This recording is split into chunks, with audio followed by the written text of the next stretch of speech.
You're good to go. Excellent. Well, good evening, everyone. Thank you for being here. My name is Jack Turner. I am the chair of the Annapolis Conservancy Board, and it is 5:32 p.m. on November the 14th, and we are going to go ahead and call this meeting to order. We've got three board members present, myself, Tom Lippert, and Sally Albright. We've also got a few invited guests that are here, as well as one of our city liaisons, Dylan. So I wanted to prioritize our guests to respect their time this evening. Devin, just to kind of recap, and Sally, because you weren't at the last meeting, Devin at our last meeting joined and presented. Devin is one of the Chesapeake Climate Conservation Corps members for this year, working with the Maryland Reentry Resource Center, excuse me. And Devin is developing some materials and kind of protocols and methods for invasive monitoring on conservation easements is kind of one of the pieces that he's been working on. So Devin kind of walked us through some of their approach last time, and we just recently had some text or email exchange, and Devin asked if he could kind of present some updates on what he's been working on. The reason that we're interfacing with MDRRC is because I think that what Devin's developing and what MDRRC is trying to do meshes well with like the mission and some of the duties assigned to the Conservancy Board with stewarding conservation easements in the city. So Devin, thanks for being here. And Diane's also here from MDRRC. So Devin, I know that you've got some updates, and we are excited to see and hear about what's going on and figure out how we can continue to work together. So whenever you're ready, Devin, floor is yours. Just sorry to interrupt, guys. Just a quick question. Yep. Are we at quorum? Because I believe we just have three members present. We're not at quorum, but I don't think that I think quorum is only comes into play if we're making a vote or like approving the meeting minutes. We wouldn't be able to do without a quorum, but I think we can hold the meeting without a quorum is my understanding. We can't hold like a formal vote on something without a quorum. But yes, Okay. you're right. I think we're supposed to have, it's half plus one. And I think currently we have, Oh, there's Karen, so that makes it. yeah. Yay, nice. All right, so now we have four board members present. Hi, Karen. Hi, sorry, it's just been one of those days. Oh, I know how it is. So Karen, we just got started. You haven't missed anything, but I was just introducing Devin and Diane, who are here this evening, and we're going to prioritize their time at the beginning of the meeting. And Devin, Karen, I know you were here at the last meeting. Devin's going to update us on some of the work he's been doing with easement monitoring and invasives. So I was just getting ready to turn it over to Devin to give us an update. Okay, well, thank you for introducing me and Diane. I think this is where I go and present now. Okay. So that is the wrong slide. Okay, can you see the PowerPoint? Oh yeah. Okay, cool. So this Does is it take up the whole slide?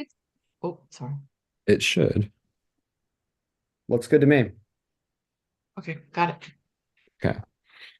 Okay. Oh, yeah. Okay, so this is the data that we're working with. Currently, we have 111 acres on the website, and then calculated in total, I've actually found that there's only 104 acres accounted for.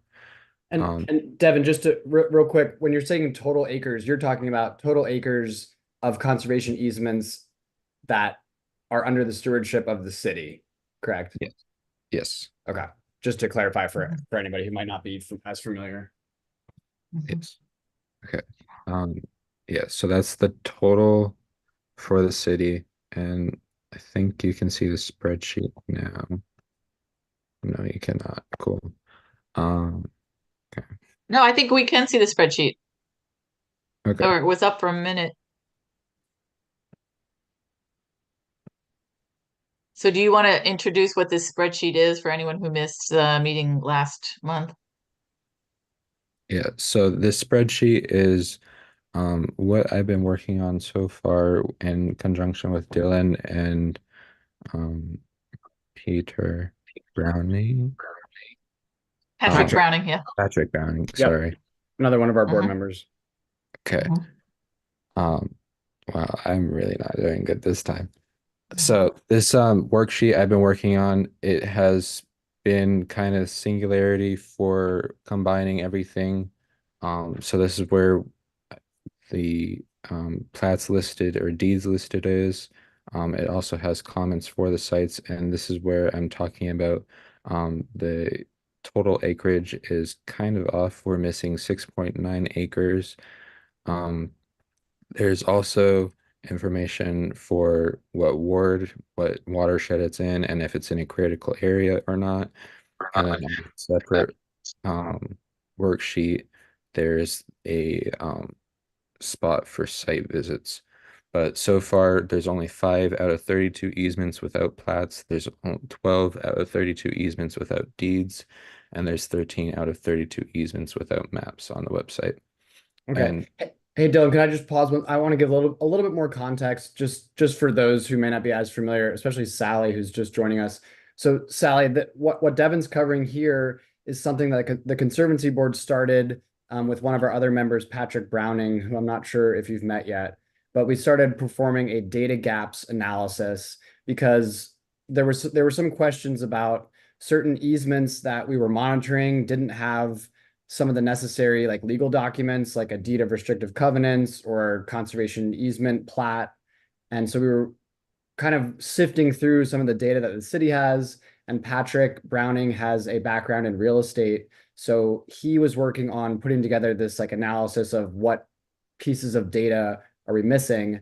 And Devin also has performed an analysis, and that's kind of what we're covering here, just to give some context to what this is and where it's going. Sorry, Devin. And Super I, helpful. yeah, and Thank you. I just want to add in that like 5 out of 32 easements that don't have plats and 12 out of 32 don't have deeds. And it says on the website. So that just means there may be plats and deeds and maps, but they're not on the website. So part of it is possibly that this information resides somewhere in the city or with Annapolis Conservancy Board. It just hasn't been posted on the website. So that's not to say that there's a definitive number for how many easements don't have plats or deeds or things like that right now. Right, So just the that publicly accessible. This is the data publicly accessible or not publicly accessible. right, right, or not exactly. Hmm. Thanks, Diane. Hmm. Sure. Sorry, yeah, sorry, Dylan. so Or for Devin. going to after the data, collecting all of that, the actual location of the easements itself, um, this is the how we're going to prioritize focusing on them. And it's going to start with the headwaters, then it's going to move to heat islands, and then underserved communities and the level of plant encroachment for each one. And so the reason we're starting with the headwaters as creeks is to meet the goals of Maryland to prevent sediment runoff into the bay and also to stabilize the creek beds. The heat islands, as we can tell from the summer, we keep getting record temperatures, and it's only going to get more interesting as time goes on.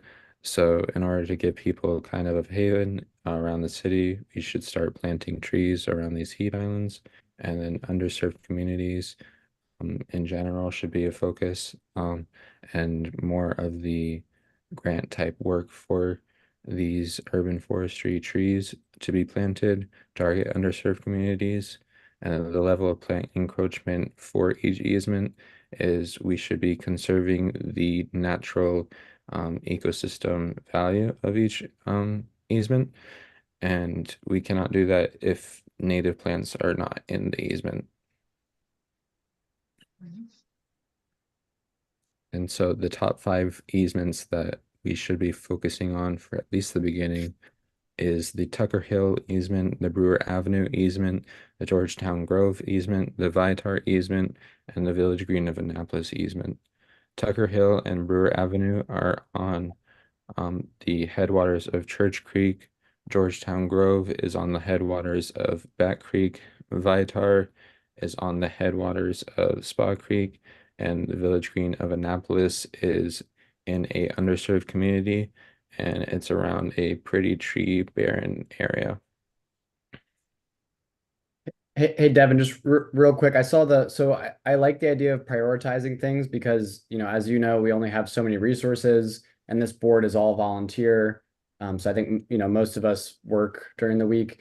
Was there any consideration given to like the acreage of an easement or there like sizes of an easement? Because I know there are some easements that we're responsible for stewarding that are quite small. And there's been discussions with this board in the past about does an eighth of an acre of a little grass area really constitute a conservation easement? Just curious. For those situations, I'm actually working on a document because some easements that the city has in its possession are also being monitored by Scenic Rivers Land Trust. There's also easements inside of the Chesapeake Children's Museum, which I think they could potentially monitor for themselves and provide a environmental education opportunity as well as community outreach for their um, clients.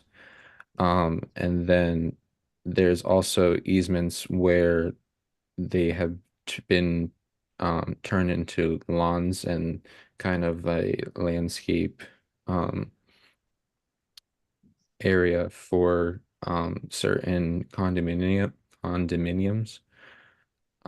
So with these five, size was not a factor Okay. at the beginning because I was looking at all of the easements, and the majority of the easements in the headwaters of creeks were pretty decently sized.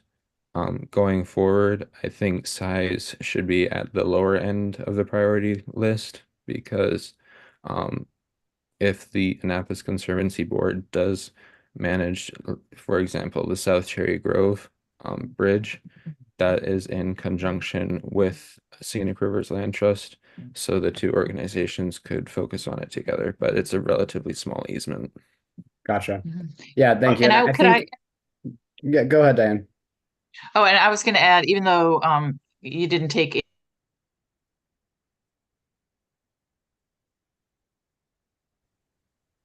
You're frozen or something. We've also got the Tom who's got his. conservative, your views on that, and then we could easily reprioritize based on what you think is important.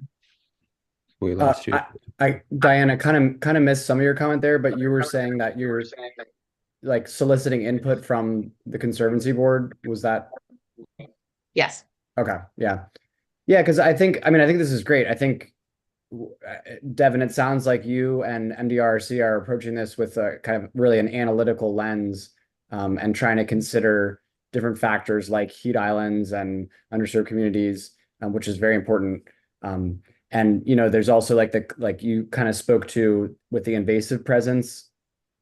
I'll call it like the conservation value of a property, whereas a small piece of turf grass area that's considered a conservation easement may not have the same conservation values as far as habitat and ecological services, ecosystem services as a forested parcel that has wetlands or a stream or so on and so forth. So yeah, that's good. And I think we would like to have an opportunity to give some feedback.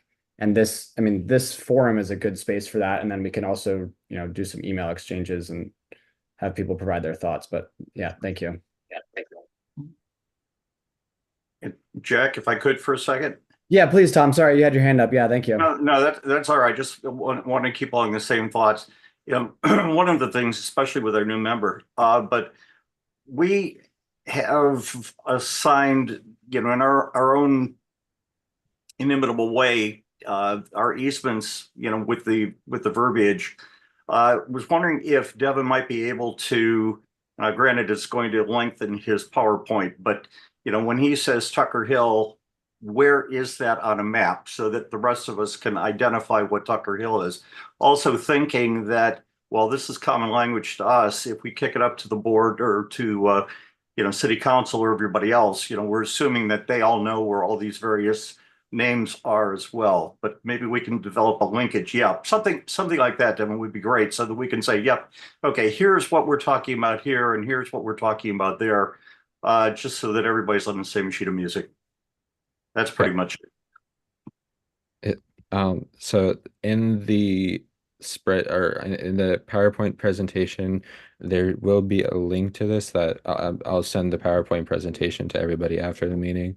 But Okay. in this particular slide, there'll be a link to this map. And so this is the Tucker Hill and Brewer Avenue easement. And Okay. this is by the police station and off of West Street in Annapolis. And as you can see, this is the College Creek headwaters. Mhm.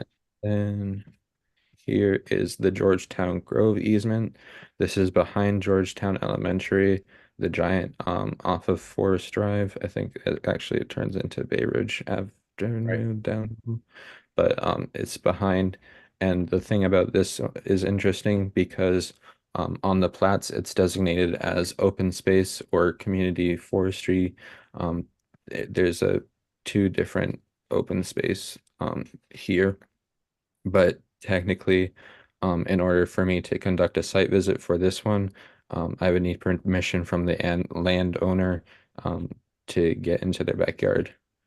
And then Devin, wait, can you jump back for that one? The Mariners, what is that one called? this That's one is Georgetown Grove. Georgetown. Oh, Georgetown Grove. So Yeah. all the trees back there at the headwaters of Back Creek there, who owns the rest of that? Why we just have one little sliver? Yes, that is Yeah, where for Georgia the community this community Uh-huh. designated this area in their plats.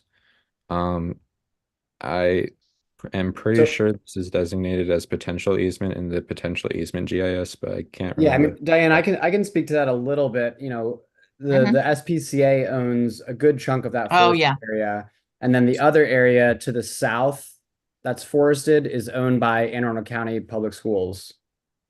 got it. And So that so those are the two you guys big are, chunks of yeah, forest there.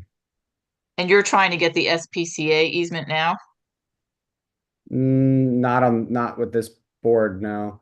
I mean, I don't Oh, think. okay. It's just in the comprehensive plan. Right. So it was designated in the comp plan, the Annapolis Ahead 2040 as a potential area for conservation. I mean, I don't think there's any plans to change it from the current land use, which is all forested. There's some wetlands, there's some streams back there, a lot of stormwater outfalls.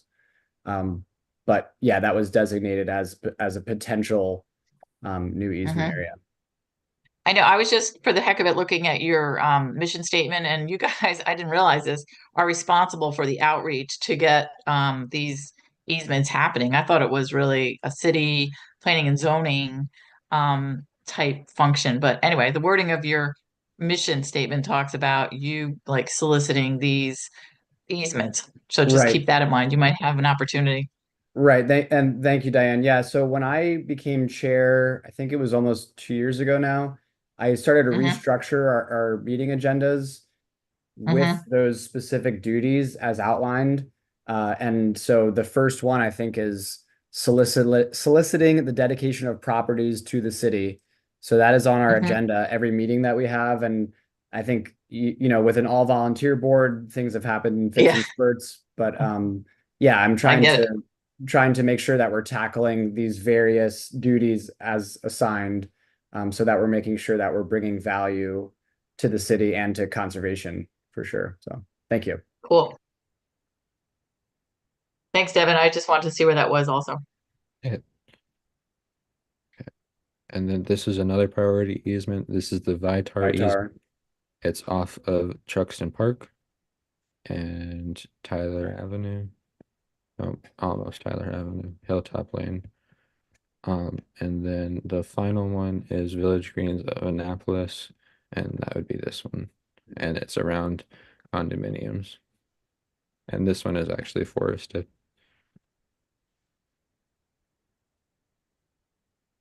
Great. Can you point out where Forest Drive is? And Yeah, this is just to the north. this is off there. of Forest Drive. Oh, so you go down Forest and you make a left onto Bywater or Greenbrier, and that gets you there. No, Yeah, you basically go to like Greenbrier. that shopping center with the Lidos and the CVS. No, I think it's further down. Is it? Oh, no, maybe you're right. That's right here. It says, It's at the turn of the shopping center with Lido's, but then you have to follow the road down a bit still. It's a bit at the complex a bit down. okay, that big forested patch that you see on the bottom right is Providence Point. And then we got, whoop, then yeah, as you go up, you got Woodside Gardens, right? And then the, I don't know what that community is back there. Is that This one? Newtown? Either one. This one is Wilburn, and then this is Annapolis Walk up here. Okay. Okay, now I got it.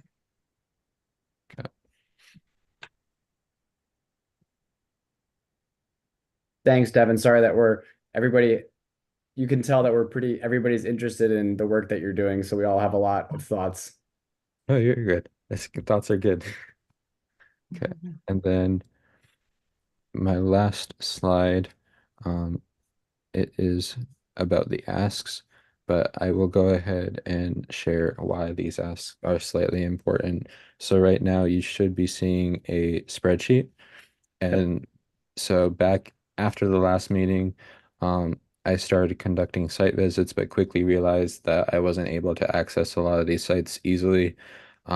Some, for example, like Bloomsbury Square, are behind a fence, or some are on private property or behind private property.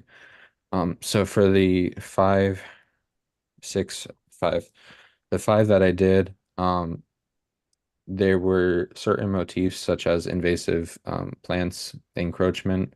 The level was about the same for most of them. However, for Adams Park, you can kind of tell that somebody had been there recently cutting vines off of trees. And it was mostly kept to the ground level. It wasn't really encroaching the shrub or canopy level. And then there was only certain easements like that I got to that had fences. Dutch Glen was the easement that I referenced earlier that had been turned into a lawn. And Bloomsbury Square was the one with the fence. And then Acton's Landing is the city-owned park off of, I can't remember where it's off of, but it's Cathedral, I think it's Cathedral Street, and it's the one, they call it Duck Park, or it has the geese statues. yeah. Mhm. It's off of like yeah, Cathedral and near West Street. Mhm. And it is maintained. However, the neighbors have English ivy growing from the side of the walls and kind of starting to encroach. And then there is some English ivy in the garden beds. But apart from that, it looks like it's managed by the city. So again, another easement that could potentially be let go or given to somebody else. Yeah, and Devin, just to quickly touch on Acton's Landing, kind of maybe as an example, I think it's come up before with the board where Acton's Landing really is kind of functioning as open space as opposed to a conservation area. And so I don't think our board has made any sort of decisions or had enough discussion to, to really speak intelligently about it. But, there are potentially certain areas that we may not consider a conservation easement for the purposes of providing those ecosystem services like water quality and things like that, because it's just as an example, and I'm not, it is currently a conservation easement, but does it really meet the intent of a conservation easement? That's kind of one I'm of the not, questions that we've I'm been discussing. actually, sorry, Jack. I actually don't think Acton's Landing is an easement. I think that it might be on the website, But I think that originally they suggested when that property was developed, they suggested making an easement, but it's city-owned property at this point. Hmm, I don't think it's an easement. okay. Maybe Well, it I think falls it's just a under city the park. yeah, it could be just a city park, and then it should be maintained by DPW or Parks and Rec. Yeah. right, right. Thank you, Karen. Karen has a wealth of institutional knowledge here, but yeah, I think my point, even if it doesn't apply to Atkins Landing, I think there are potentially other areas that are called conservation easements, but I don't know that we've made a determination if they really are providing conservation values. But anyway, I'll digress. Well, actually, off of that, whether they provide conservation values or ecological value or scenic value for some of the language in the agreements, um, there is potentially a list that could be delegated or given responsibilities to either Parks and Rec or Scenic Rivers Land Trust, if that's an option. But for the asks, okay, so for the asks, um, the main problem that I quickly ran into while conducting these site visits is um, whether I am an agent of the city as a core member for the year, or if I have access or permission to ask these landowners to um, use their property as a means to get onto conservation easements. And if I am not an agent, is there anybody that can reach out to landowners for me? Or do I shadow somebody conducting site visits as well? Okay. Do you want to discuss that, or do you want to go through the rest and then come back to it? We can discuss, yeah, we can, I'd like to discuss this part. Okay. Okay, cool. I don't know that we as the board can answer that question because we don't actually have any real power. I think that would be more of a question for Dylan and, potentially for someone else at the city. But, it does bring up the question, Devin, if, throughout your research, are we able to find contact information for some of these properties? Because I know, like you say, access can be limited or not possible in some situations. And if we don't have someone to contact, that could be could be inhibiting a constraint there. Upon Um, my research, I haven't been able. It's Karen. Sorry. Um, somebody from I mentioned this to Diane that somebody from our board compiled a list of the contact information for all the properties in the past. I think it might have been Meg Hosmer, and I'm not sure what happened to that information. No, it wasn't Meg. So, You well, talked to no, I her. think you're right. She also had she said the same thing, Karen, but she said she thought the information was saved in the cloud, but she couldn't give me any Oh, specifics at all, and she had Hmm. no okay. other information. So I think you're right. It's been compiled. It's just Yeah. now missing. MIA. Okay. Yeah. And then I also wanted to mention that like usually we just go, I think I don't know that I know we have a letter that we've used to send to landowners after we inspect easements to say we went out and inspected the easement and then this is what we found. But I don't, and I'm not sure, I can't remember if we also had a letter to let people know that we were going to do the inspection, but in general, we've just been going.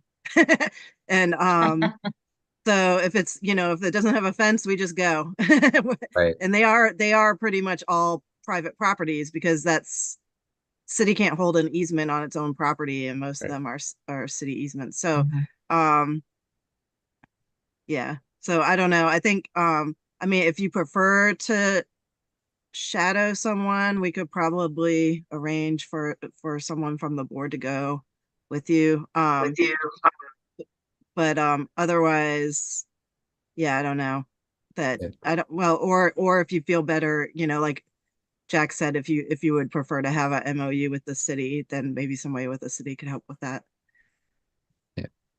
Well, I Yeah. mean, if you guys haven't sent permission beforehand, then I guess that makes me feel better about getting over a fence or just going to easements. A lot of the I think language. at the last meeting, yeah, the last meeting in October, I think, is it Linda? There was a woman on the board Linda's one of our board who, members, yeah. yeah, she raised it. It was her concern that, and I understand we shouldn't be legally get going onto other people's property without permission, or at least due notice. So I think Devin's responding to that concern from the last meeting. And I had emailed Jackie and Dylan about a week ago asking them this question, and they haven't gotten back to me. So maybe they're internally trying to figure out the best way to go about it. And So maybe what we should do, Devin, is touch base directly with Jackie and Dylan after the meeting in a follow-up email. Yeah, I'm yeah, looking at the email now. Sorry, did I hear someone speaking? No, it's perfect. Okay. Thanks, Yeah, Dylan. I'll definitely help out with that. So, I mean, Devin, I'll just say that in my experience with conservation easements, generally in the deed of restrictive covenants or somewhere in some of the legal documents, there is some provision for access to the easement. And I think more often than not, it says it names whoever's holding the easement and their agents or assignees are able to, I mean, it will be spelled out in the legal documents somewhere how access is like provisions for access to the easement. So, you know, either going easement by easement and figuring out what are the access provisions or figuring out who owns the property and if we can get in touch with them. I mean, I think we certainly don't want to ruffle feathers by inspecting easements and want to be sensitive to, you know, people, the private property and issues and things like that. But, you know, I agree that we need to find a way to be able to access easements, to inspect them, make recommendations. And I'm looking, we have a Google Drive, but I don't see anything like Karen, I'm looking for this content, like any kind of contact information. I don't think it's on the Google Drive at least.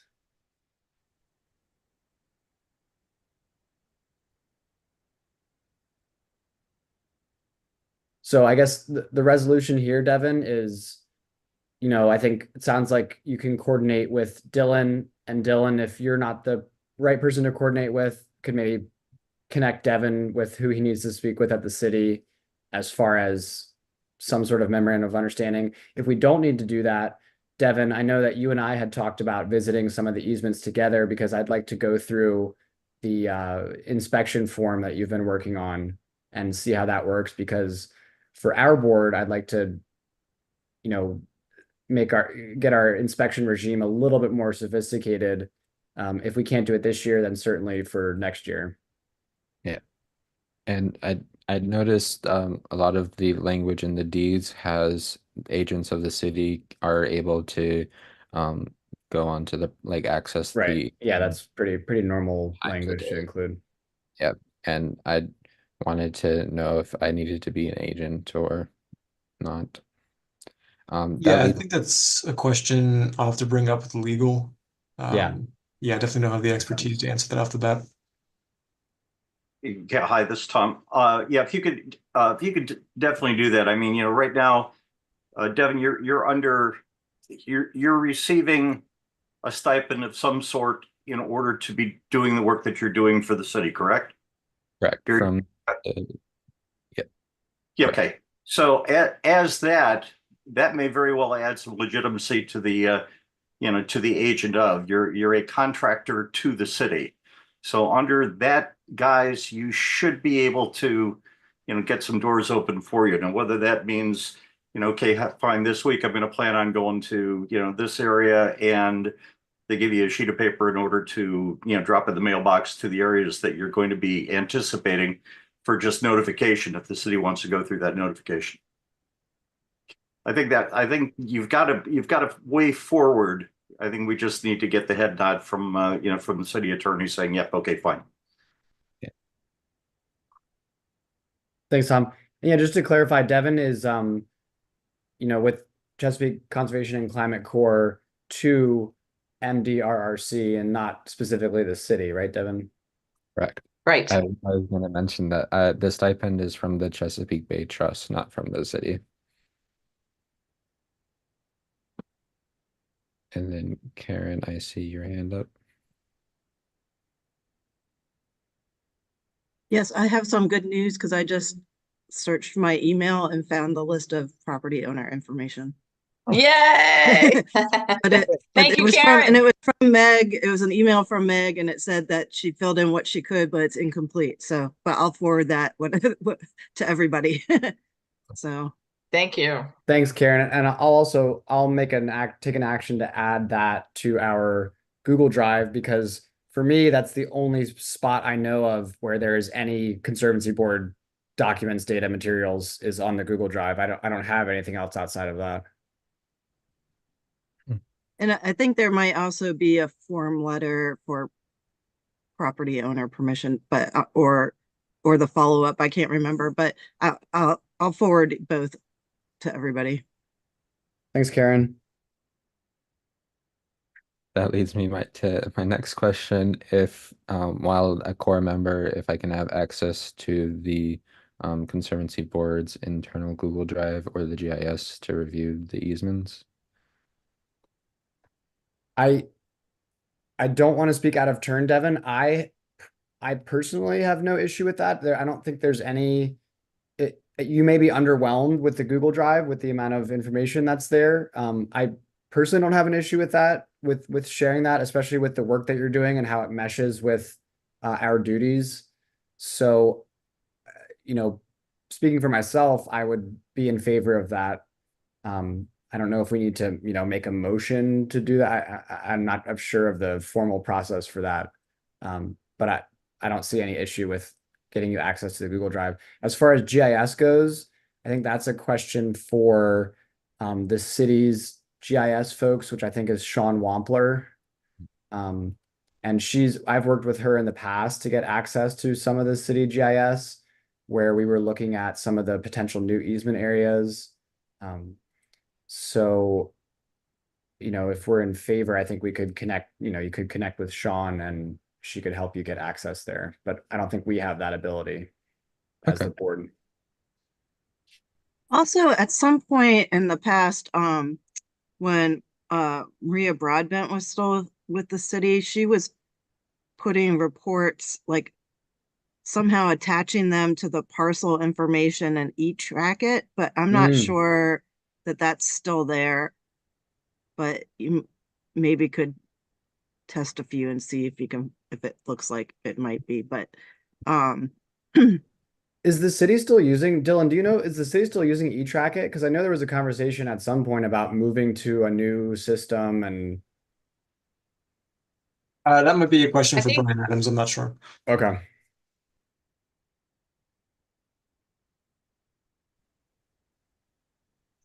And then the final ask is if there are any previously completed monitoring reports that anybody has, if they can send them to me, or if they're in the Google Drive, that would be great. Can you, Devin, can you say that a little louder? Everything is a little breaking up, so I'm hardly able to hear you. Okay. The last ask is if anybody has any previously completed monitoring reports, if they can send it to me, or if they're in the Google Drive, just let me know. Right, I think we have to ask for, we've been asking for a while, but so if the monitoring reports are actually lost, that's even good to know, because we don't want to keep dragging our feet on moving forward, hoping that they're going to show up. So if the Annapolis Conservancy Board has done everything they can do and those monitoring reports are all gone, just let us know, and I think the moving forward, we'll just start from scratch. And is that something that the Conservancy Board agrees to? I guess that's the way I would put it. Because we've been trying for months and we can't find it, so it may be that it's just really gone. That Right. I think reports there are measurable gaps in some of the easement monitoring reports. Like I'm looking, I think it goes back as far as 2015, but we don't have every year for easement monitoring in there, and I don't, one of the goals that we set was to monitor all of the easements, which may have been biting off more than we could really take on. So we have monitored easements over the years. I can't speak to how comprehensive that monitoring effort was, but I have no problem with sharing. And I think that the easement monitoring reports are submitted as part of the annual reports that we submit to City Council. Oh, wow, that's perfect. No, So if that no, is possible, all we need is the annual report. no, we don't, I'm pretty sure we haven't done that. We haven't It's not, included it's not in the a, monitoring reports, no. I think the annual report speaks to monitoring that was performed, maybe not the specifics of each monitoring report. Yeah. I think for me, I would hope that the previous monitoring reports might have contact information, because I don't regardless think they do. if there is a monitoring report, I'd still be conducting site visits for each individual easement this by the end of the year. Yeah, I No, don't I mean, think the reports have contact information. no. Devin. Okay. No, and in fact, calling it a report is a little bit generous. I think it was really just a one-page form where you could write notes, and then take some photos. Like it wasn't really very involved.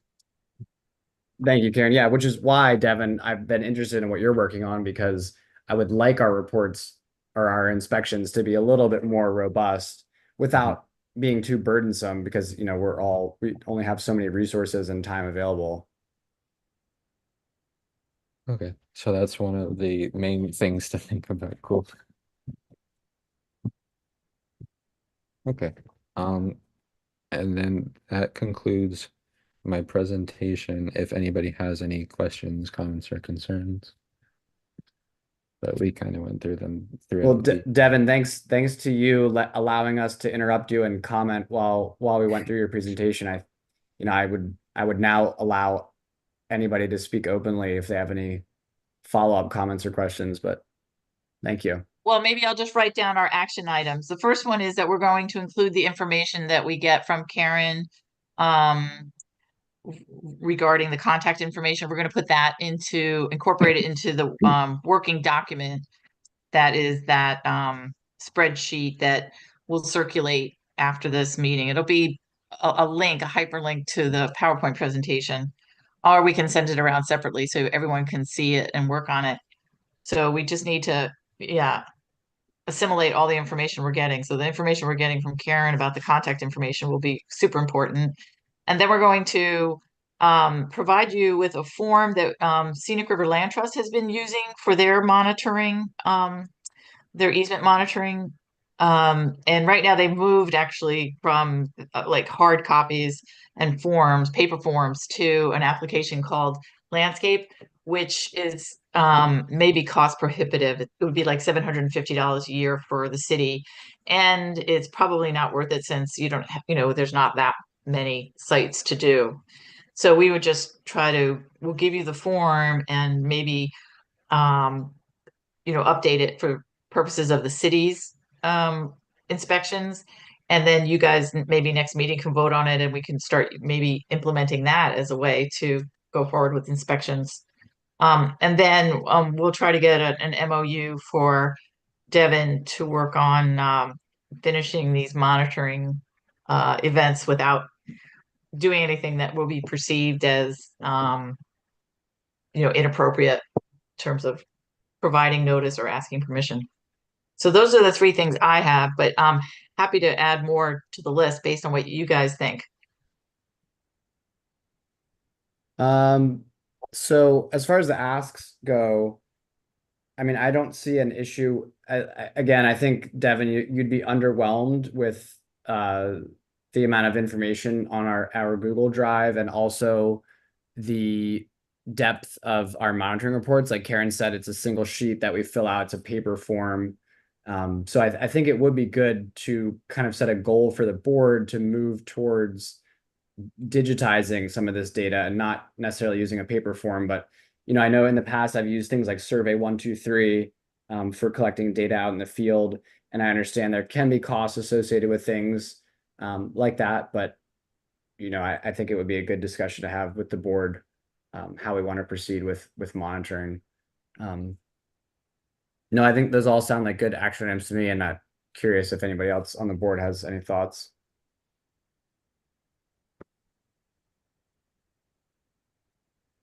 Okay. I just want to say thank you, Diane and Devin. This is really helpful. We Yeah, really appreciate Devin, your work. that this is for the work that the Conservancy Board is doing. This is really, really important. And Devin, I will follow up with you because I'd like to, pending any sort of coordination with the Office of Law for, getting you access as an individual to any of the easements. I would like to go at least visit one or two easements and use the form that you have set up and see how that works and see, maybe be able to make some recommendations to the board.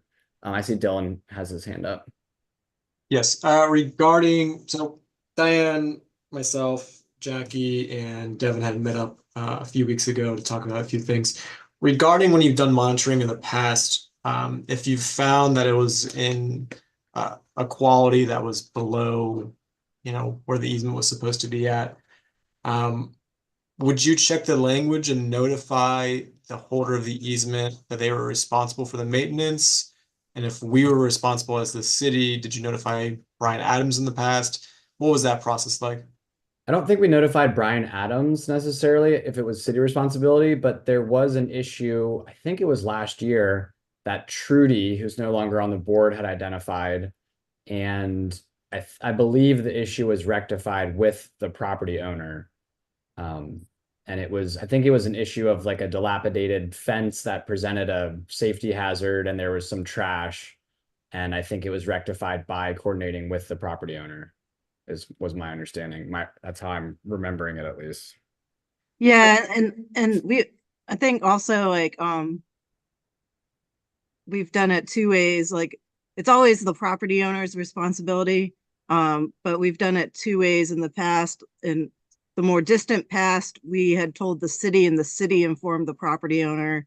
More recently, we had a form letter to inform the property owner. But both times it was by mail, like a letter was sent to the property owner. Okay, Thanks, thank you. Karen. Right, and I know in Great. sometimes in easements, if there's something like a stormwater management facility, it would be spelled out in the easement who's responsible for what. Right. And it's typical that the property owner is responsible for things like aesthetic maintenance and trash and things like that. And then it's also typical that the city or the easement holder may be responsible for things like structural repairs, like if there's some, big event that needs, more like major attention. Gotcha. But I think that's specific to each easement. Yeah. Thanks, Diane and Devin, again for sharing this and giving a fun presentation of kind of our combined efforts. So we had talked about next steps the last time we had gotten together.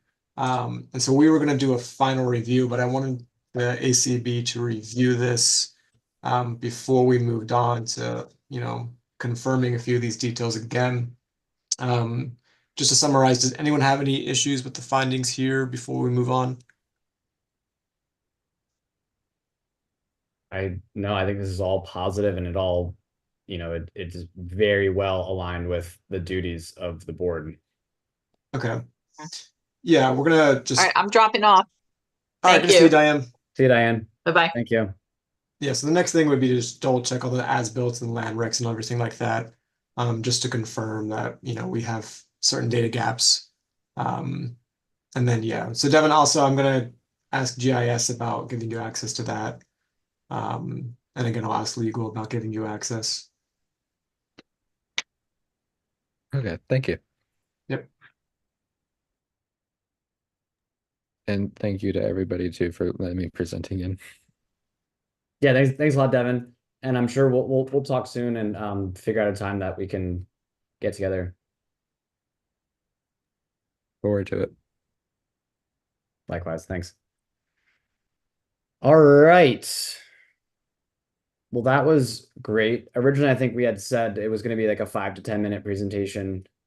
But I think that's a good thing that everybody had some feedback and thoughts and good discussion there. So thank you, everybody. Back to our agenda for this evening. Dylan, I don't know if I've seen any meeting minutes, and I'd like to get these meeting minutes approved, but also I don't know that it's like the highest priority of the board to approve our meeting minutes. But if you could circulate those when you get Yeah, a I chance. sent the September meeting minutes yesterday. Oh, really? Yes, did everyone get those? No. No one got them? I don't know if I did. I saw that I thought you sent an email saying that you would send. I think I saw them come through. I haven't read them to be honest, but I saw it come through because Oh, there I you saw go. the question about whether we needed you to track down the other months. Yep. Yes, see September. You see those now? Yeah, I got those. Thank you. Thank you. It got buried because I saw your first email and then I didn't see the second email. Gotcha. I don't know if we have the minutes for May or March. I can try to rectify those. Okay. Yeah. It wouldn't be that hard. Okay, and just double checking, was September was that at 5 p.m. or was that 5:30 p.m.? I assume it was 5:30. I think it would be 5. I think they're always at 5:30. Yeah, okay, I'll need to change that. It says 5 p.m. on this.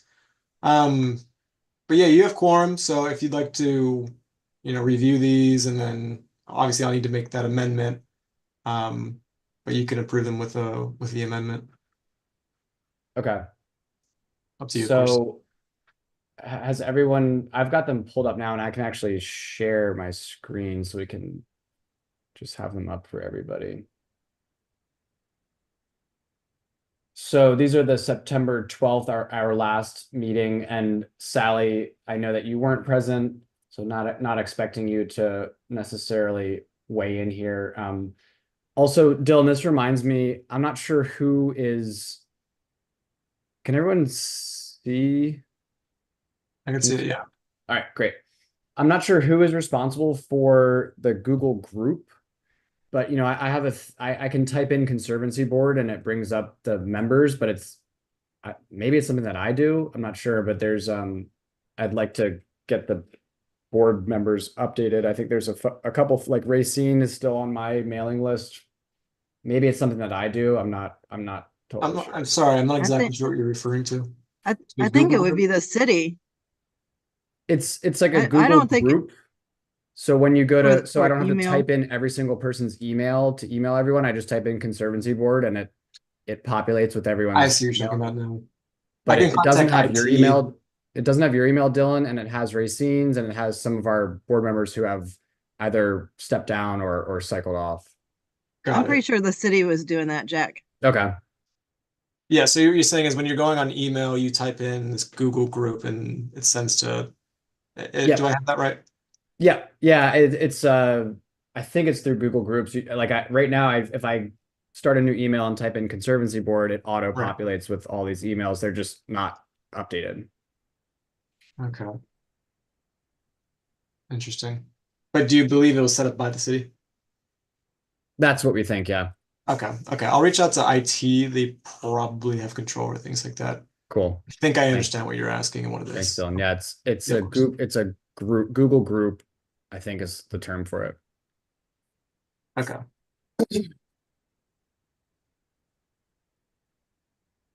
Dylan, thank you for circulating these minutes. I think that this is helpful for looking back to what we were doing. I mean, I have my sheet of notes here, but it's not. This is much more organized. Yeah, and if you'd like to, change the format for future minutes, I can totally do that. This is just kind of how I typically do it. I think this works for me. I mean, I'd defer to anybody else if they have any feedback, but this is fine from my perspective. So without the March and May meeting minutes, are we comfortable moving to approve? Or first, let's say, are there any comments on the September 12th meeting minutes if everyone has had a chance to look at them? If not, I'm okay deferring to our next meeting, but would ask that everybody review the minutes and be ready to approve or provide feedback before the next meeting. I'm going to move that we approve them. I'll second that. All in favor of approving the September 12th, 2024 meeting minutes? Sorry, I hate to interject. Did you say approve with amendments? Because like I said, it does need to be updated so that it includes 5:30 p.m., not 5 p.m. Yes, let's move. Oh, Karen, I'll let you since you Okay, made the I'll motion. move that we approve with the amendment to correct the time. I'll second that.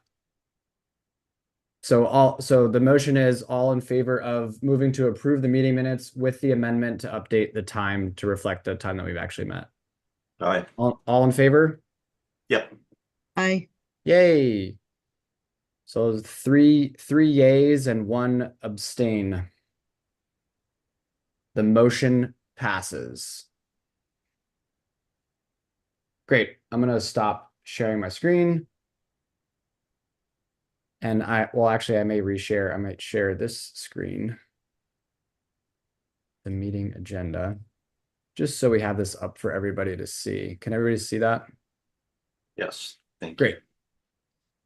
So we just met with MDRRC. So Sally is new here this evening. I think Sally, you probably know everybody at this point. But Sally, just to give you a little bit of context to how I've set up our agendas, I went on and looked at what the responsibilities of the Conservancy Board are and structured this duties section to reflect the 5 discrete duties that the Conservancy Board has. And then every agenda keeps these 5 headings and has different items to discuss underneath.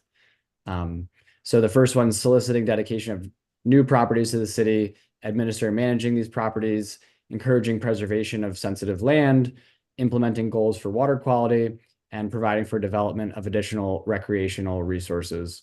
So generally we just kind of run top to bottom on this, unless like tonight we had Devin and Diane here, so I prioritize them at the top, but usually we just kind of run top to bottom. And sometimes it's pretty quick. Sometimes we have more things to discuss. So we're here until 7:30 or later if we need to be, but hopefully we can get through this, I think, fairly expeditiously this evening. So starting with soliciting dedication of properties to the city. We don't have Linda here, who has kind of been my co-subcommittee chair on our new easement initiative. I don't really have anything to update there. Hopefully Linda will be back with us for our January meeting, and I can connect with her between now and then. I know that we had a couple discussions in some of our past meetings, but between our last meeting and this meeting, I don't have any new updates there. And then the MOU with the county, I'm just carrying this on our agendas. And Dylan, I'm not expecting you to have any new information on this, but I'll just, continue to kind of keep it on our agenda as, something to ask. I know that Office of Law at the city was supposedly coordinating with the county on this MOU, but I don't know if there's any updates.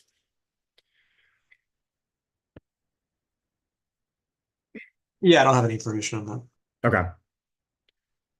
I know it's kind of been a long ongoing process, but I think it is important.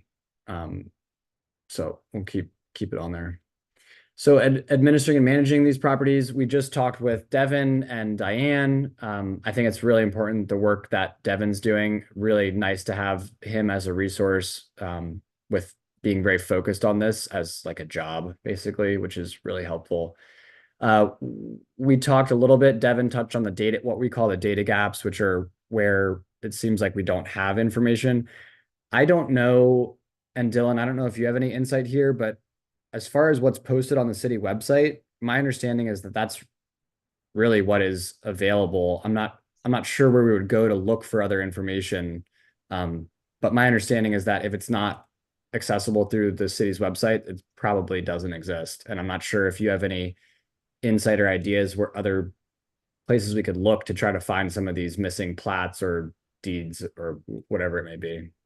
Yeah, so I mean, this is part of the work that I had done with, or I mean, Devin led the effort, and when I was consulting on the matter, there's definitely some avenues you can go down to find whether or not the easement is in good legal standing and the sort of documentation that should be, um, worked on or fixed going forward. So if it's on the city website and you click on the link and, all it shows is like a map that someone made in GIS, um, there's something you can do with some as little information as that. You can find the parcel in SDAT or something, and you can review either the plat, which is rarely listed in SDAT, or you can review the land rec, which is almost always listed in SDAT. And so through that land rec, there's typically some mention of easements, whether or not it was provided to the city or whether a portion of the property is going to be maintained as an easement. So going down that avenue is kind of the typical means that I'm taking. And as I was referring to earlier, per um, the update that Devin and Diane just provided, the next step is going to be just double confirming all the information and trying to find that sort of documentation. I'm probably going to have to loop in some people, maybe in legal. We do have someone who's tasked with Conservancy Board issues in our legal department. That's Um, Jessica. it's actually currently Joelle. Joelle. Okay, I don't know if I Yes, met her yet, or him or them. him. Yeah. Um, so yeah, I mean, there's a few opportunities to rectify the situation. The other more extreme avenue is actually to yeah, because typically when you're talking about major developments, which is most of these easements, um, it has to go through some sort of approval process with the planning commission. And that's often the stage where easements will be brought up. Um, and so sometimes things get lost in the land recs or in the plat. I'm not exactly sure what the legal standing is, but if an easement was agreed upon for the subdivision of a property through the planning commission, um, it may be able to be rectified by recovering that planning commission approval, if that makes sense. Yeah, I mean, that could potentially be like this one I have highlighted, the Gardens of Annapolis. Exactly. Yeah. Okay. Yeah. And I'm not sure if you know exactly what the issue is or what sort of documentation we have with that right now. There's some documentation of it. But yeah, that sort of planning approval method may be the best way forward. Okay. We have the sorts of legal documents sitting around. I've reached out before about it, and exactly whose purview that is sort of gray at the moment. Okay. But yeah, like I said, that's our next step. So Okay. it's Great. just a very complicated process, but we're It, going to try to make sure it's all yeah. documented. Yeah, I don't disagree. Having done having some of this at my day-to-day work, I understand the complexity of a lot of it. So yeah, thanks, Dylan. That's helpful. And I think we don't have Patrick Browning from the board here this evening, but he was the one who was initially leading this data gaps analysis that the board had conducted before Devin was involved. And I think that he had done some research into MD Landrec and trying to find some information. So I can't personally speak to that, but I think that Patrick may have some insight there. He might have even gone through and where plats are missing, he might have gone into the land records and tried to see if he could find them and might have some information on that. But I don't have that like readily available right here. But that's good to know. So there are some avenues besides just the website where we can look for missing information. Yeah. And So then, that's beyond that, and I'm sorry to take over a little bit here, but oh no, you're fine. there may be easements that aren't even on the website, that we are completely blind about, right? And I'm trying to think of a means of finding those, but kind of currently up in the air. Um, but I hope that makes sense. I mean, I don't know where that list of easements came from in the first place, right? So it may even be erred in that regard. On that list, there are a couple easements that are seemingly completely in the county. And there's some speculation as to why those are on there. But it's something that I'm going to try to look into as well. But it's obviously kind of a lower priority. Yeah. Well, Well, Dylan, if undoubtedly, it Dylan. helps, Oh, go ahead, if it, Karen. if it helps, I was told when I first came onto the board in 2007, and when I first joined the board, I was told that like the reason why like some of those county parcels was on our list was just because nobody was, they were like either inside, either it's county property inside, well, I guess it wouldn't be inside the city limits, but it's like adjacent enough to the city that is kind of considered city area, and that the county wasn't monitoring their easements. And so it was, Interesting. the city had kind of taken an interest in, or maybe the board at that time. Tom's been on the board longer than me, so he might remember. But at any rate, somebody had an interest in monitoring those because the county wasn't. Yeah, And I think since it was like part of the city's kind of ecosystem. Yeah, per I think se. you're right, Karen. Yeah, that was, what's going on. I mean, one of the questions I've gotten, I don't know whether Dylan or anybody wants to, grab hold of that, is the little hotel directly kind of diagonally across the street now from the police department, the Annapolis Police Department, that they Yep. built on what used to be they used to put a lot of the service maintenance trucks in there, and they had, some high tension lines that are going around. I remember first time when we were walked around in there, they said, well, yeah, this is part of our easement, and this is part of the city. And, I was just, we was going through and saying, well, gee, we don't have a copy of, about 7 acres worth of stuff. That may very well have been an example of some things that kind of have fallen off the track. But there are a couple of the new builds that I think they're all fresh enough to where we ought to be able to, go back and refine them, if in fact that's still an issue that we want to grab. So you But I think believe you're right. that, or someone had believed that that it was an easement, but there was no documentation of it, and hence the hotels know that? I believe now we're talking, hearsay to hearsay to hearsay. But yeah, Sure. when I was first had joined the board, it was Steve Carr had done a walkthrough of all the areas, kind of as a high welcome aboard to the board. He was the city rep, and ended up walking through every one of the easements. And one of them was stopping across the street behind, again diagonally where we built where the little hotel's been built, and saying, okay, fine, now this was something that they were originally looking for, potentially doing something with, but at that time was led to be an easement. At least that's how it was introduced to me. But Very again, interesting.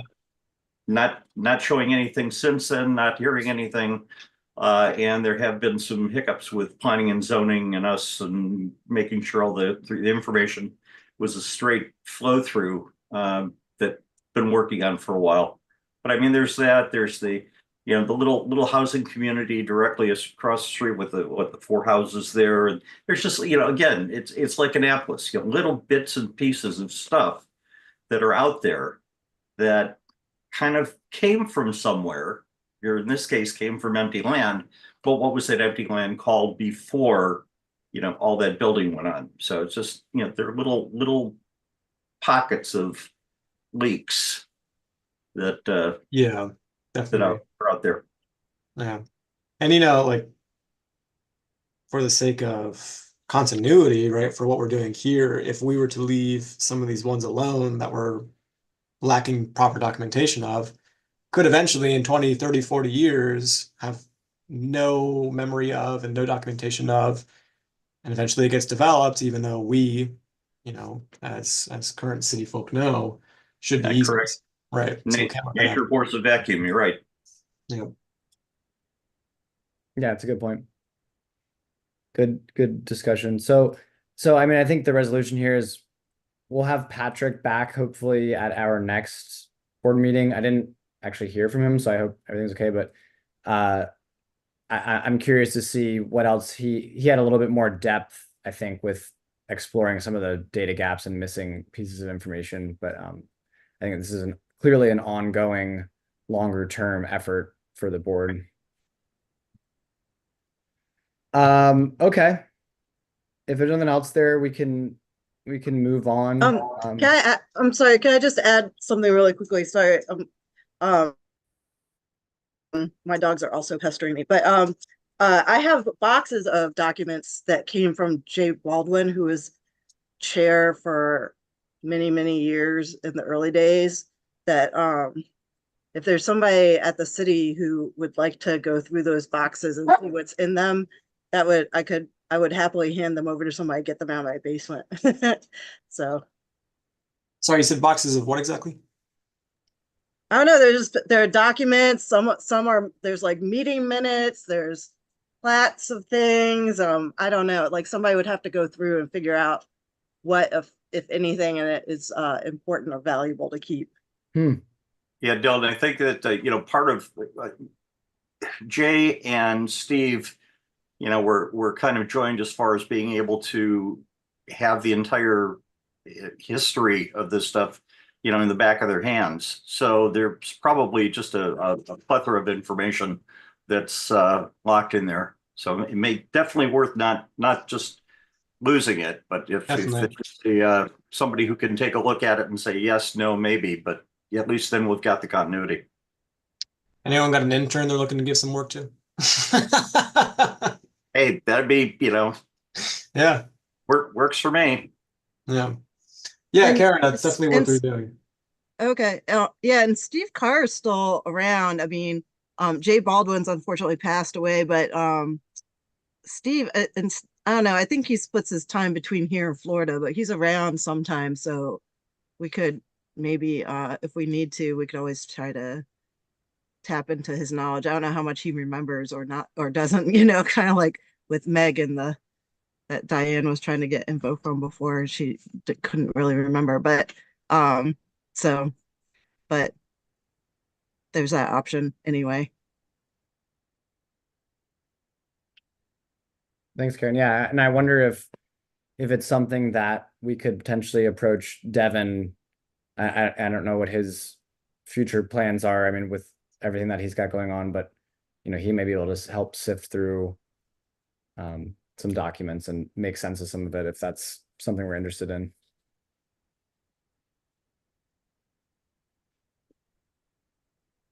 Okay, gonna keep us moving along here. I have Thomas Woods. For those who aren't familiar, Thomas Woods is a new development off of Forest Drive, near kind of across the street from Hillsmere and Quiet Waters Park, near the True Value hardware store.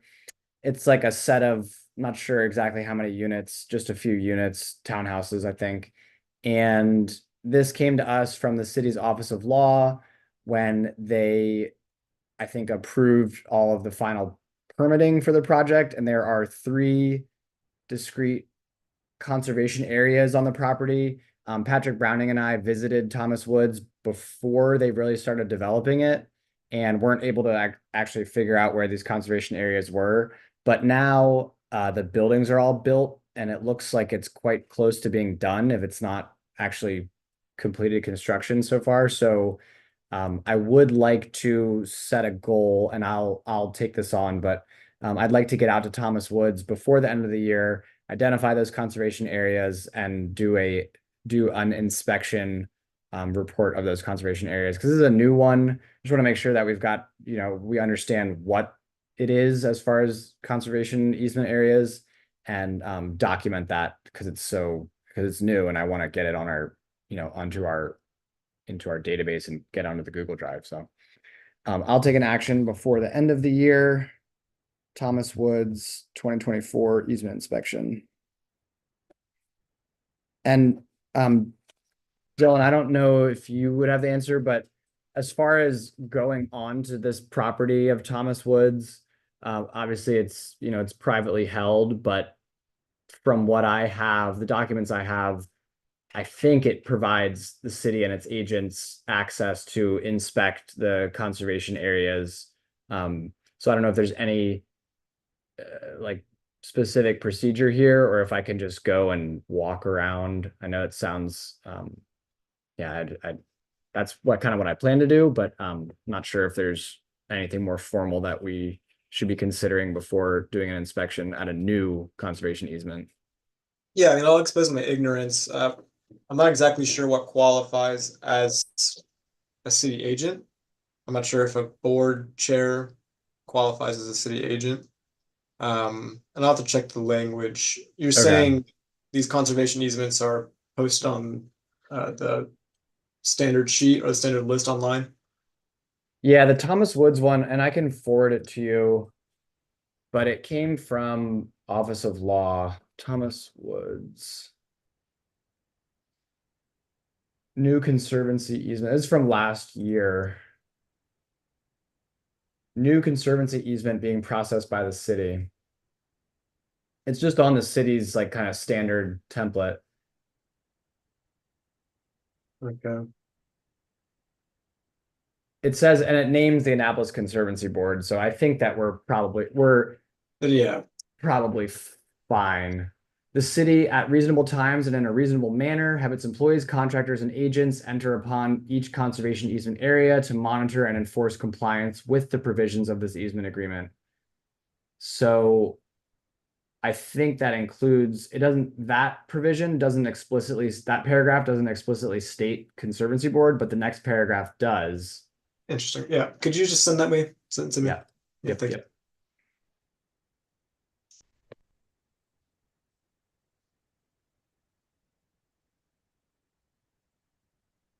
Okay. Easement inspections. Such a fun topic, everyone. After this discussion with Devin this evening, I really would like to set a goal to get out to at least most, if not all, of our conservation easements and get an inspection either before the end of the year or prior to submitting our annual report, which I think goes in January of each year. So, Sally, we have this lovely, where is it? Our easement monitoring assignments. And I have not updated this for 2024, but I have a sign up sheet for easement monitoring. And I will recirculate. I'll take an action to recirculate the inspection form or the inspection assignments. I think for this year, we can just plan on using the same paper form that we've used in years past because we don't yet have, a timeline for getting to any new kind of inspection form. But it would be great if, all of us can take on some part of the responsibility of monitoring some subset of easements before the end of the year or before the end of January. So I will recirculate that. And then if, for those who are aware of different invasive species, please make any notes. I don't think there's not currently anything on the easement forms that asks about invasive species specifically, but if you notice any invasives and like their extent, if you could note that on the inspection form, that would be wonderful because I think that's good information for us, which ties into the next bullet point here, which is save our trees. I had some correspondence with Save Our Trees. They're proposing to do another invasive English ivy removal event at the Chesapeake Children's Museum, which if you remember, we did one back in, I think it was April of this year, which was a big success. But I think they've been back out there since and noted that there's still plenty of English ivy that can get chopped back. So working with them, and we'll circulate any proposal from them to do another invasive event at the Children's Museum. And I'd also like to keep working with Save Our Trees on other easements. And I think some of the work we're doing with Devon and MDRRC, if we start getting data on where there are invasives on city easements, it could inform conversations with Save Our Trees and inform, their volunteers where we can focus to remove English ivy. So that's that one. Under Jack, yeah, if I can just please. say, Sally, if you want to team up to look at some of the easements, since you haven't done it before, just let me know. I'm happy to go with you, or you can go with me. That would be great. That was on my list of I had a little list of things I wanted to ask about, and that was at the top of it was if and when I can join some folks for some site visits. So Yeah, thank- that's a great point. Thank you, Karen and Sally. I I know that in the past we've almost done like a whole board, or we've at least invited the whole board to meet up and go and visit some easements as a group. I wonder, Karen, if we should do that for this year. Yeah, And we can do that. I think that would be a nice thing. And it's also good, Mhm. it's just good. We don't meet in person all the time. And, having these meetings every other month, we don't really get a chance to like socialize and spend a little bit of time together. So I would be happy to propose, inviting the whole board to get together at some time that we can meet and visiting, one or two easements like we've done in the past. Yeah, it's good to know where they all are too, just like, you know, um, when we split up the responsibilities, you don't learn where they all are as easily. So, Absolutely. Yeah, thank you. That was good. A good reminder. And sorry, Sally, I'm like moving quickly here. No, I'm keeping up. Thank you. Excellent. Um, Under encouraging preservation of environmentally sensitive land, this kind of goes hand in hand with soliciting dedication of new properties to the city. So under this, Linda and I had established our pilot new easement initiative subcommittee. So unfortunately, I don't really have any updates under that bullet this month or this meeting. But hopefully in our January meeting with Linda and I will have some updates there. Further implementing goals for improving water quality. Well, this was interesting because Devin had identified both the Tucker Hill and the Brewer Ave easements, which are in the headwaters of College Creek, which I know the board had identified as potentially an area where additional water quality benefits could be implemented or otherwise identified in the College Creek headwaters there. Maybe, Karen, that's a spot that we could meet with the board. I know we met at the Brewer Ave easement in the past. So maybe that's where we could meet up if we do like a board wide easement inspection. Hoorah. sure. And I don't know, Dylan, if you like, this location is related to the city had a watershed implementation plan like a few years ago, and this was like a project that was identified in that plan. So it's just something that we're continuing to be interested in. So if you hear anything about it, let us know in one of our meetings. If you ever hear anything about moving forward, that would be helpful to know. Yeah, regarding the College Creek headwaters, Yep. there has been some movement there in terms of coordinating with the Seven River Association and our comprehensive planning team. I think right now it's sort of in a what do you call it? Black hole of information is what I'll call it, regarding, how to get people on board in terms of the property owners and then where the funding is going to come from and which communities need to be involved in the process. So I think there's movement being done, but to me, it's a little unclear as to exactly what the overarching narrative is for how it's going to get done. But I'm willing to provide a report at a later meeting once I have some more information on it. But there's definitely interest being generated around preserving more of those headwaters and trying to restore it and potentially make it serve a public benefit. It's just, again, a little bit unclear to me at the moment. Yeah, and just a little piece of information that might be helpful is that where the outfall from West Street comes out, I think I can't remember the name of that street. Is it Brewer Ave or No, it's not Brewer. It's like I think it starts with wood something, but Woodlawn? yeah, maybe Woodlawn. Yeah. but that particular parcel, it was an easement, but then the property owner determined that, or like it was like inherited property, and the property owner didn't know that they owned it, and the board, it was actually instrumental in having that property transferred to the city. So the city now owns it, actually. Right, and actually, I'm gonna share this screen because I've got it pulled up right now. So that might help if you're worried about permissions like this. Like, we specifically lobbied the city to take ownership of it so they could implement a project like this. So I'm this sorry, is imagery just to with labels. clarify, we're talking about College Creek. I mixed up College Creek and Weems Creek. What I was referring to is a project yeah. in Weems Creek. Oh, yeah, yeah.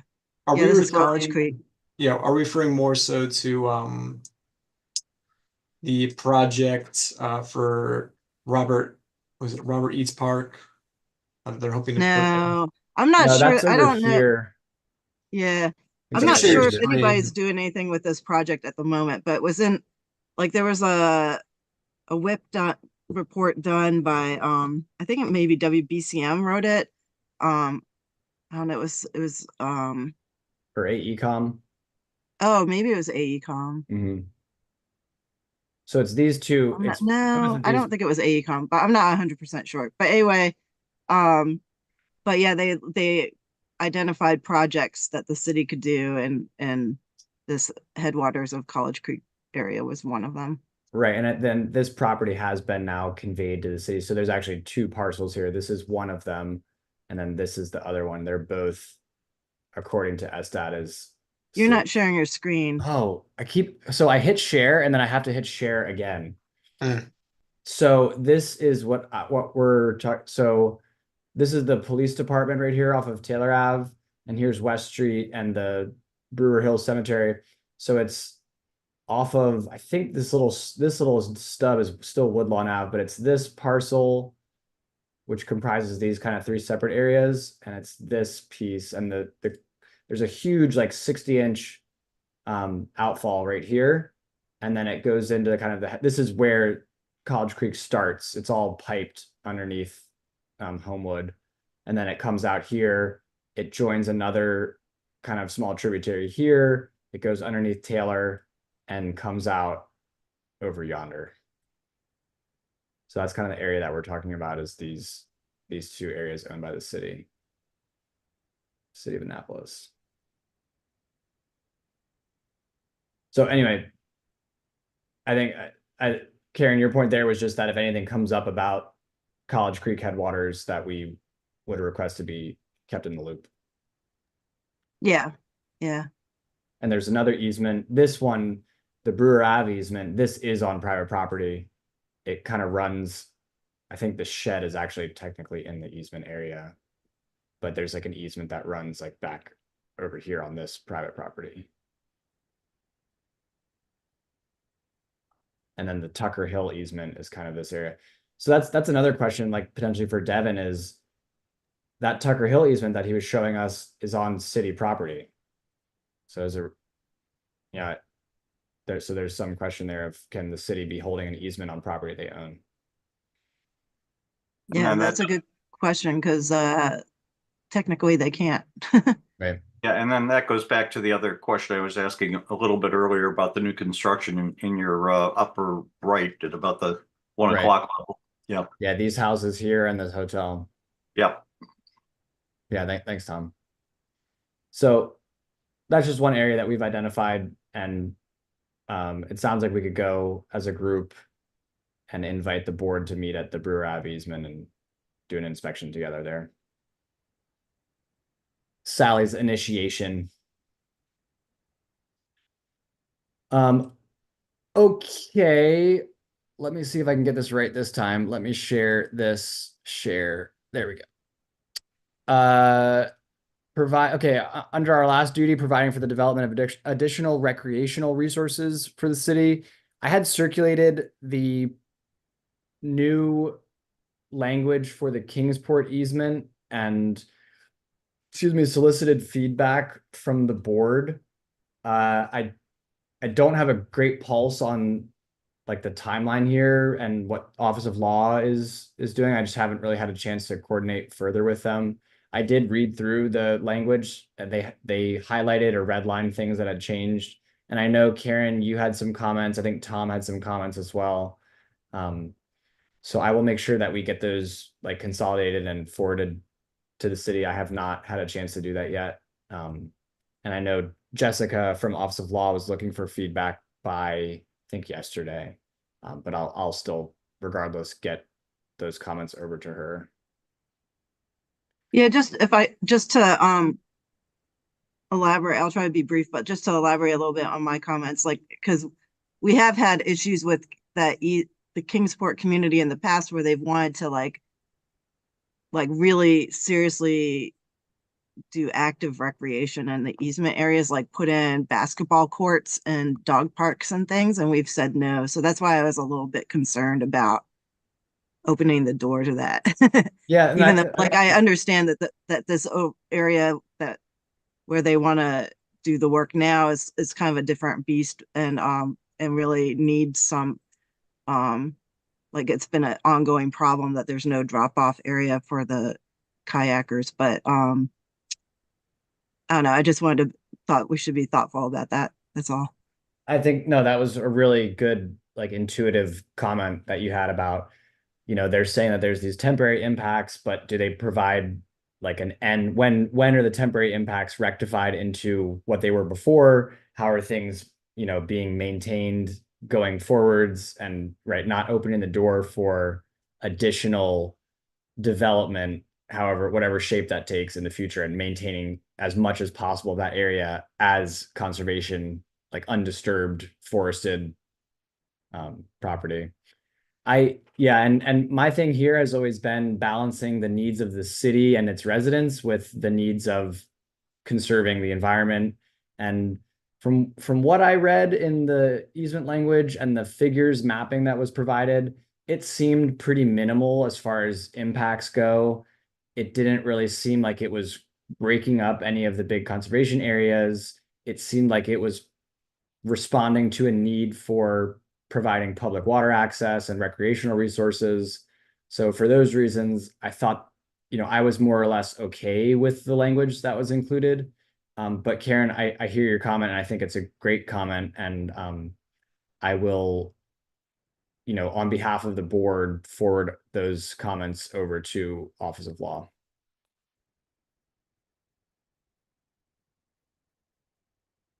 Anything else on the Kingsport easement?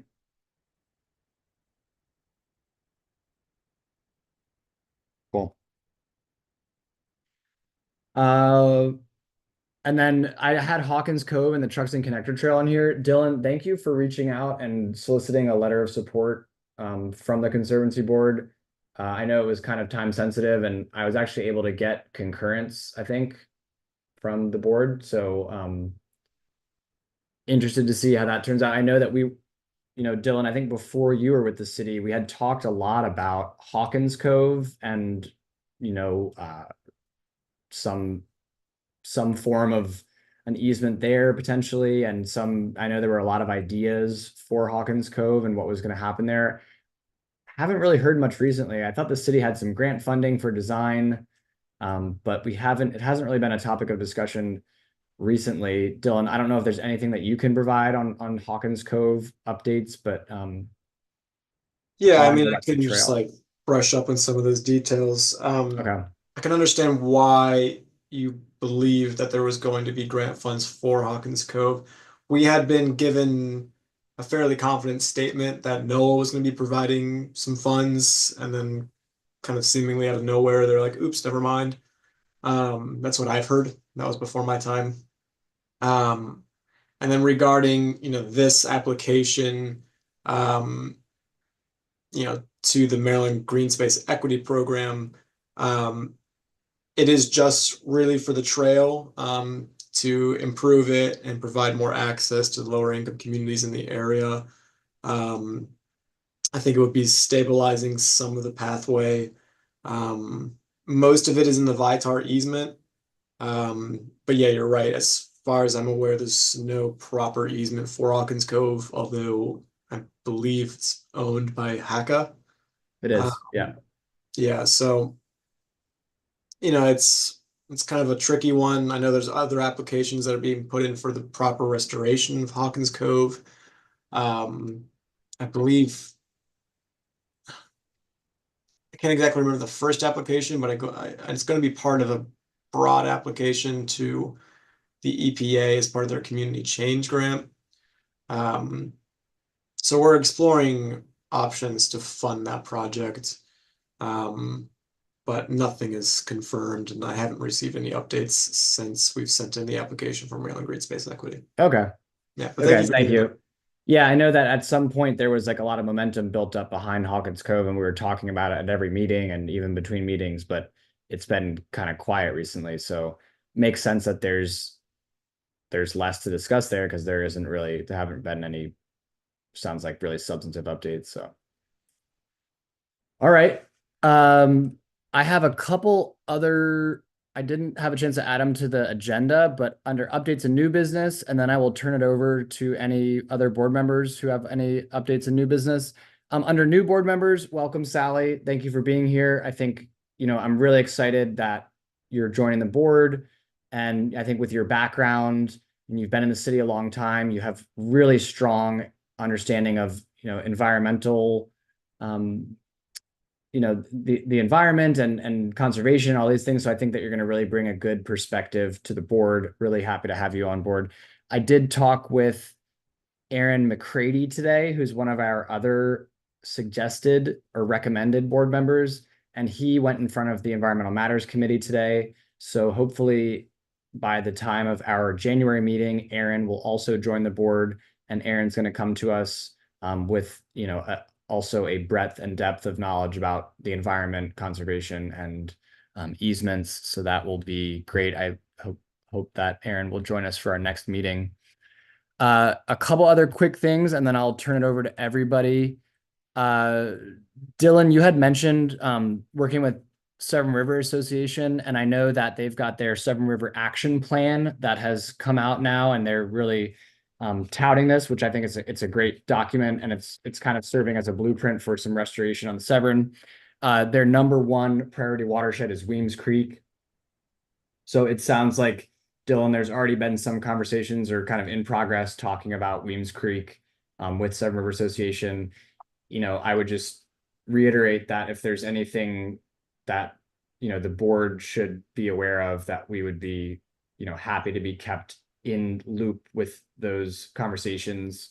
Because I know, there's some of Weems Creek is in the county, some of Weems Creek watersheds in the city.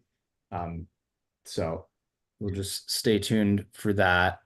Yeah. Also, oh, go ahead. No, I mean, it's nothing super substantial. As of right now, like I was saying, they're looking at the headwaters that go up into West Street. Apparently it's pretty heavily polluted. There's again some momentum on to trying to get the property owners of different areas of that headwater to agree to something. I don't know where it's standing, but there's some consideration to try to include it in the whole watershed fund application the Resilience Authority is writing up. But that's pretty much the full extent of the momentum on that right now. Okay. Yeah, great. And yeah, thank you. I mean, I know that the new Department of Public Works facility is kind of right there. But That's right. I think there are a lot of different landowners that are, along that stretch of this headwaters. And yeah, thank you for mentioning the whole Watershed Act, because that's another note that I had here, because I was in a meeting recently and we were talking about the whole Watershed Act. So I'm not totally clear on how this board could play a role, but I think that we would be keen on providing the knowledge and experience and support that we can for the whole Watershed Act. I know that gets submitted, I think, in December. And that's for the whole Severn River, is what I understood. So only part of that really is in the city, but we'll keep our eyes out, ears out.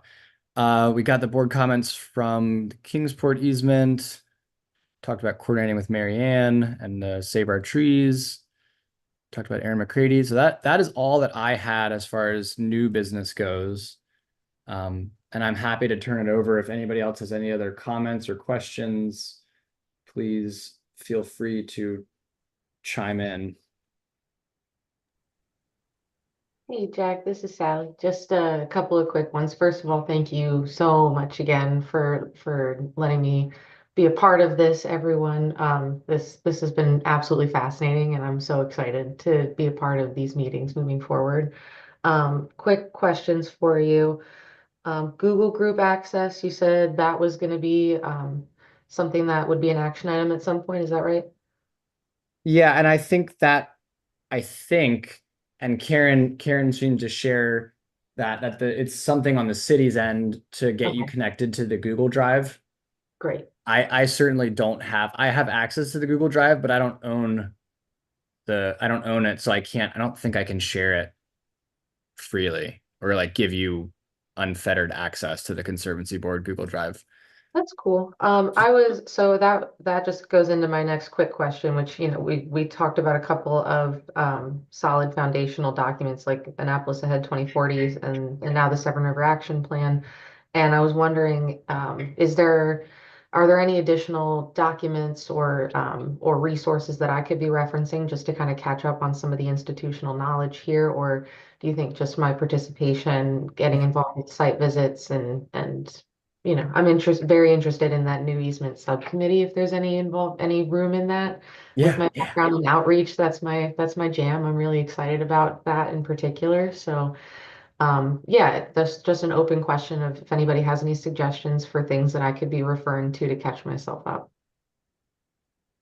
Definitely. I mean, Um, I'll chime in first. I think that you're on the right track with Annapolis Ahead 2040, and there's actually a map in there that shows what we have on GIS, or I'm sorry, what the city has on GIS, which Mhm. shows existing easements, potential new easements, and I think it even had some community feedback for other areas of concern. Karen, I think, has a lot of info on a lot of that with her institutional knowledge, but there, I would like to get you connected with that GIS map. And we just have viewer access. I don't think we can edit anything, but we can at least look at this GIS map that shows potential new easement areas. And Linda, who I'm not sure if you know, Sally, we've been working together on trying to figure out, I think our goal is to find one new easement area that we'd like to then get concurrence from the city and pursue as a new easement. So that's kind of our goal with the new easement subcommittee, is to find one area that we want to get an easement on and pursue that. So yeah, I would welcome you to our subcommittee with open arms. I don't think there is a formal process for that because it's a subcommittee. I think we can establish them ad hoc, and you can certainly pitch in if you feel like that's something you want to do.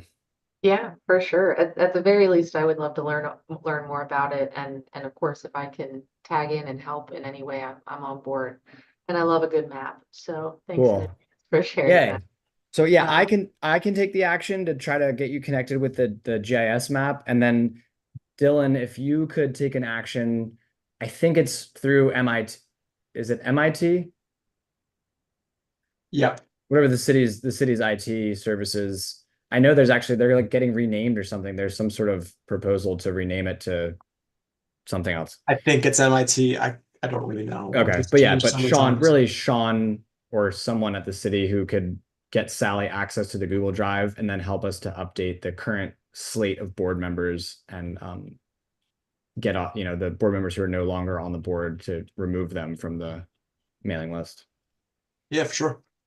Awesome. Sally, also, if you just Google Annapolis Conservancy Board, it'll bring you to the city's webpage for the board, and it has like a link to the city code that references the what the Conservancy Board's goals are or purposes, and that has like some other documents. It has some of the easement documents. It has our board bylaws, rules of procedure.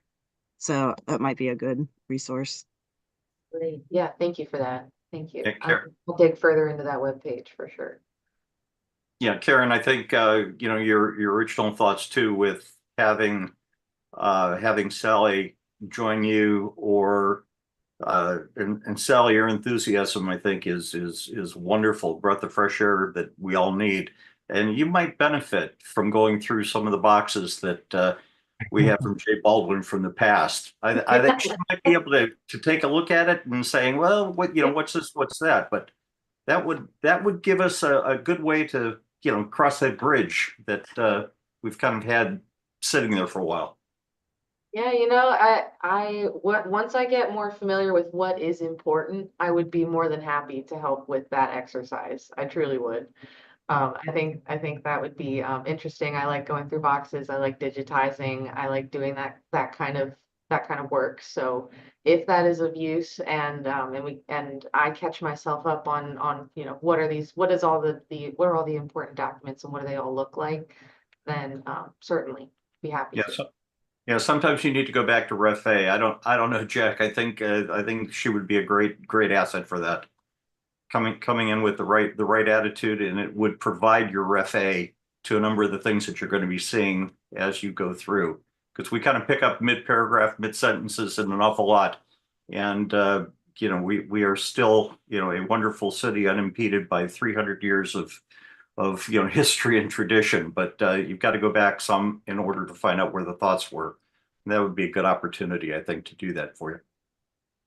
Agree. Tom's just trying to make sure that he doesn't get assigned going through old You got boxes it. with documents. I've seen and may have authored one or two of those documents. Yeah. So yes, absolutely, Jack.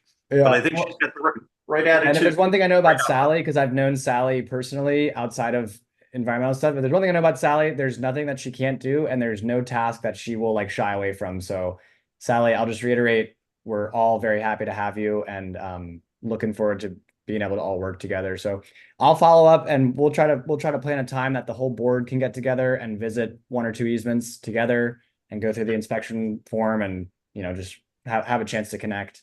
And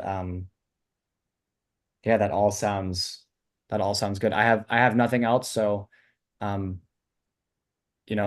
usual, I think we use our time well, and it always takes a little longer than we think. And I'm very grateful for everybody sticking around. And hopefully in January, we've got Patrick and Linda and Aaron able to join us. So thanks for all your time. Dylan, thank you so much. You have been just awesome city liaison. Really grateful to have your support here. So Happy to be of service. thanks, everybody. And with that, I will move to. Oh, okay. Oh, go ahead, Karen. I was going to move that we adjourn. Oh, I will second that. The motion is to adjourn the meeting. All in favor? Aye. Aye.